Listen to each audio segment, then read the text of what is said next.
bậc hầu luang mây đuôi ngàn lần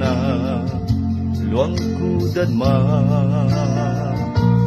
tình mịch này mi hay ni khoan lâu mà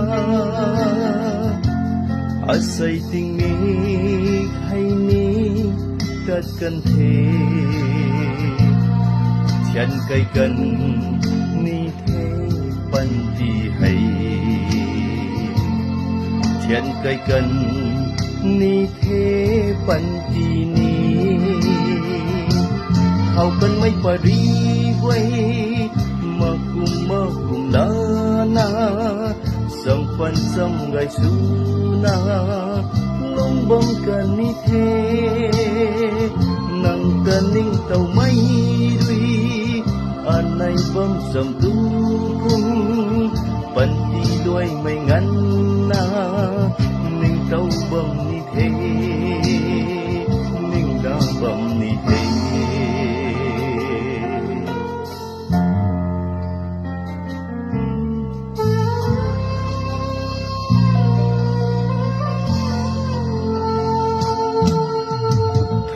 thăng quang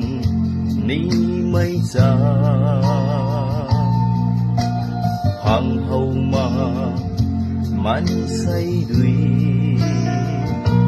ninh thao mây tan luồn quay tan thủy mà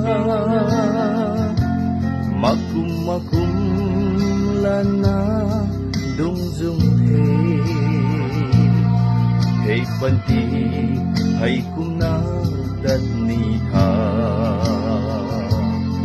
hey panti hay cũng na đất ni tha hậu cần mấy phải đi quay mà cùng la na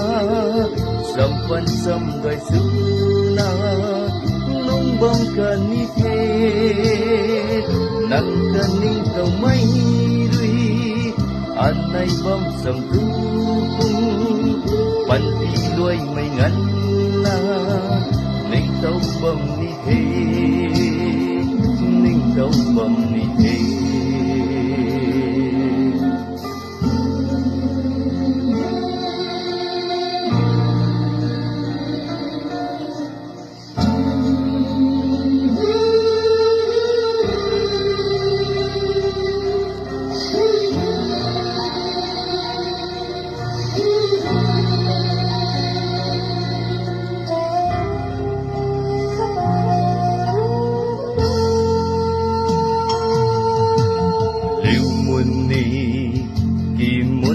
kata sao rau đuôi rêu muôn thủy mà ngàn lần na khuấy thảo ni khuấy thủy mà cả gần rui nu lâu mà cùng đi thế gai na bầm khuân thâu muôn gì này gai na bầm khuân thô muốn gì này hậu cần mấy bà đi quay mà cùng la na sam pan sam gai su na lung bông cần như thế nang cần ning tàu mấy đi anh này bom sam tu cung pan đi đuôi mây ngắn na ninh tàu bom ni thế ninh tàu bom ni thế